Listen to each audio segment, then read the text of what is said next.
అందరికీ నమస్కారం. నేను మీ శాంతి హనుమాన్. అమ్మ కుకింగ్కి స్వాగతం.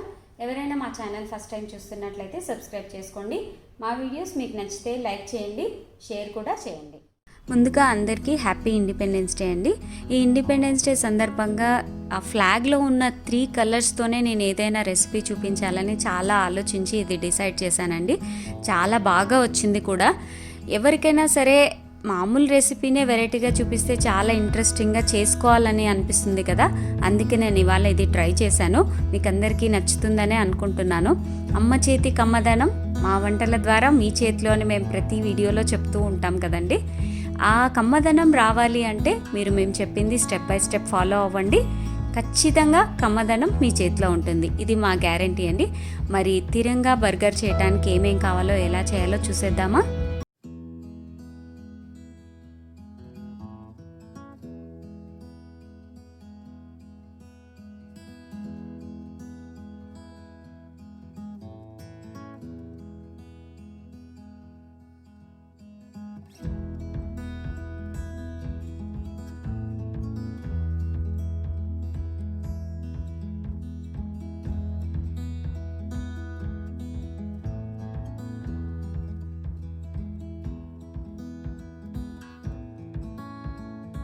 తిరంగా బర్గర్ కోసం 3 కలర్స్ కావాలి కదండి. ఆరెంజ్ కలర్ కోసం టమాటో, క్యారెట్, చిల్లీ పౌడర్తో మిక్సీకి వేసుకొని పేస్ట్ లాగా చేసుకోవాలి.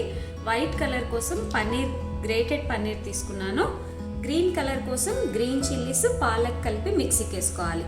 మరి ఈ 3 కలర్స్ రెడీ చేసుకుందాం. ఇప్పుడు బర్గర్ కోసం బ్యాటర్ రెడీ చేసుకుందాము. బ్యాటర్ కోసం 1 కప్ సూజీ తీసుకోండి, 1 కప్ కర్డ్ తీసుకోండి. మీ దగ్గర పుల్లటి పెరుగు ఉంటే మాత్రం 1/2 కప్ తీసుకుంటే సరిపోతుంది. లేదు మీకు ఫుల్ కర్డ్ తీసుకోవటం ఇష్టం లేకపోతే కొద్దిగా వాటర్ కలుపుకోండి. మరి ఇప్పుడు బ్యాటర్ రెడీ చేసుకుందాము.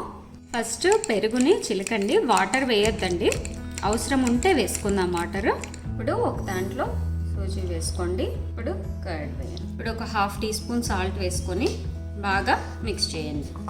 చూడండి, ఇది కొద్దిగా గట్టిగా అనిపిస్తుంది. కొంచెం వాటర్ వేసుకుందాము. సూజీ వాటర్ బాగా అబ్జర్వ్ చేస్తుంది కదండి, అందుకే. చూడండి, ఇది ఇలా రెడీ అయిపోయింది కదా.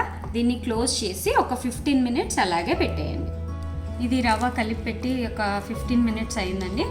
దీన్ని 2 పార్ట్స్గా చేసుకుందాం, ఎందుకంటే మనం ఇవి 2 కలర్స్ మిక్స్ చేయాలి. 2 పార్ట్స్గా చేద్దాం. ఇప్పుడు ఇందులో గ్రీన్ కలర్ కోసం మనము పాలకూర, గ్రీన్ చిల్లీ వేసి మిక్సీకి వేసుకున్నాం కదా, అది వేసేసి కలుపుతాము. ఇది మీకు ఇంత ఓపిక లేదు అనుకుంటే ఫుడ్ కలర్ అయినా వాడచ్చు.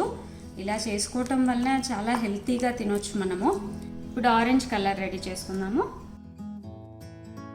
ఇప్పుడు ఒక 1/4 టీ స్పూన్ ఈనో సాల్ట్ వేయండి. ఇలా బ్లూ కలర్ ప్యాకెట్ ఉంటుంది, ఇదైతే రెగ్యులర్ వన్ అండి. ఇది వేసిన తర్వాత ఇది బాగా అవ్వటానికి కొంచెం ఆయిల్ వేయండి. బాగా కలుస్తుంది అన్నమాట. మామూలుగా మనం ఇడ్లీ ఎలా చేసుకుంటామో అలాంటిది ఒకటి ప్యాన్ కానీ కుక్కర్ కానీ ఏదైనా తీసుకోండి. ఒక స్టాండ్ పెట్టుకొని క్లోజ్ చేయండి. మనం అవి కప్స్లో వేసుకునే లోపల ఇది రెడీ అవుతుంది. మనం బర్గర్ చేసుకుందాం అనుకున్నాం కదండి ఇవాళ, అందుకు ఆ షేప్ కోసమని ఇలాంటి కప్స్ తీసుకొని ఇలా ఆయిల్తో గ్రీస్ చేసుకోండి. ఈ గ్రీస్ చేసుకున్న వాటిలో ఈ బ్యాటర్ అంతా వేద్దాం. మరీ ఎక్కువగా వేయకండి, ఇలా 1/2 వేయండి చాలు. ఇప్పుడు ఆరెంజ్ కలర్ వేసేద్దాము.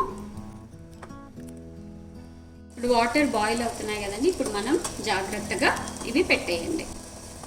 ఇవన్నీ పెట్టేసి క్లోజ్ చేసి ఒక 10 to 12 మినిట్స్ అయ్యాక చూద్దామండి. మీడియం ఫ్లేమ్లో పెట్టుకోండి. స్టఫింగ్ కోసం 3 మీడియం సైజ్ పొటాటోస్ తీసుకున్నానండి. దీన్ని ఆల్రెడీ బాయిల్ చేసుకున్నాను. ఇప్పుడు మ్యాష్ చేసుకుందాం. ఆలు అంతా ఇలా మ్యాష్ చేసి పెట్టుకోండి. మనం అది బర్గర్కి అవి రెడీ అయ్యే లోపల ఆలు స్టఫింగ్ అంతా రెడీ చేసుకోవచ్చండి. ఇప్పుడు స్టఫింగ్ కోసం ఒక ప్యాన్ తీసుకొని ఒక 2 స్పూన్స్ ఆయిల్ వేయండి. ఆయిల్ వేడెక్కాక ఒక 1/2 టీ స్పూన్ ఆవాలు, 1/2 టీ స్పూన్ జీలకర్ర వేయండి. కొంచెం జింజర్. ఇప్పుడు ఇందులో మ్యాష్ చేసి పెట్టుకున్న ఆలు వేసేయండి.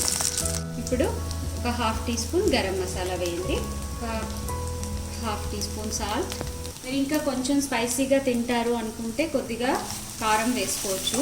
గ్రీన్ కలర్ పేస్ట్లో గ్రీన్ చిల్లీస్ వేసుకున్నాము, మీరు కావాలంటే కొద్దిగా వేసుకోండి. ఇప్పుడు ఒక 1/2 teaspoon green chilli paste వేయండి. ఇదంతా బాగా వేగేదాకా కలిపేసి ప్లేట్లోకి తీసేసుకోండి. ఇప్పుడు ఒక 12 మినిట్స్ అయిందండి, ఆఫ్ చేసాము. మీకు అయ్యిందా లేదా అర్థం కావట్లేదు అనిపిస్తే ఇలాంటిది ఒక టూత్ పిక్ తీసుకొని చూడండి. ఈ టూత్ పిక్ క్లీన్గా వచ్చింది అంటే మనకి బర్గర్కి రెడీ అయిపోయినట్లే. ఇది కొంచెం పక్కన పెట్టి చల్లగా అయ్యేలాగా చేద్దాం. ఇవి కొంచెం చల్లగా అయ్యాయండి. ఇప్పుడు ఇలా సైడ్స్ అంతా ఇలా అనుకుంటే మనకు నీట్గా వస్తుంది షేప్. ఇలా అనుకొని ఇలా కప్లోకి వేయాలి. వావ్, చూడండి ఎంత బాగా వచ్చిందో. మనం ఆలు స్టఫింగ్ ఇలా చేసి పెట్టుకోండి. ఇది కూడా మనం ఏ సైజ్ అయితే కావాలో ఆ సైజులో ఉండేలాగా చూసుకోండి. ఇప్పుడు వైట్ కలర్ కోసం మనం పన్నీర్ అప్లై చేసుకుందాం. వావ్, చూడండి ఎంత బాగా రెడీ అయిపోయిందో. చాలా టేస్టీగా హెల్తీగా ఉండే బర్గర్ అండి. ఇన్స్టెంట్ బర్గర్ చాలా ఈజీగా చేసుకోవచ్చు. మన ఇండిపెండెన్స్ డే సందర్భంగా నేను ఈ వెరైటీ చేశాను. మీకు అందరికీ నచ్చుతుందని ఆశిస్తున్నాను. వన్స్ అగైన్ అందరికీ హ్యాపీ ఇండిపెండెన్స్ డే. ఇలాగే అయినా తినొచ్చు, లేదా టోస్ట్ చేసుకొని అయినా తినొచ్చు. మీకు టోస్ట్ చేసి కూడా చూపిస్తాను నేను ఇప్పుడు. ఇవి టోస్ట్ చేసుకోవటానికి ఒక 2 స్పూన్స్ ఆయిల్ వేయండి. కొద్దిగా ఆయిల్ వేడెక్కాక ఆవాలు వేసేయండి. ఇలా వేసేటప్పుడే అంతా వేయండి. ఇప్పుడు ఇలా పెట్టేయండి. ఇప్పుడు ఇంకో సైడ్ జాగ్రత్తగా తిప్పండి. ఇప్పుడు 2 సైడ్స్ టోస్ట్ అయింది. ప్లేట్లోకి తీసేసుకుందాము. చూడండి, టోస్ట్ చేసుకున్నాక ఇలా ఉన్నాయి. టోస్ట్ చేసుకోకుండా బాగున్నాయి, చేసుకున్నా బాగున్నాయండి. ఎలాగైనా తినండి, చాలా చాలా టేస్టీగా ఉన్నాయి. మన తిరంగా బర్గర్ ఎంత బాగుందో కదా. పేరు వింటుంటేనే మన దేశభక్తి అన్నీ మనకు గుర్తొచ్చేస్తున్నాయి. మరి మీరు కూడా ట్రై చేయండి.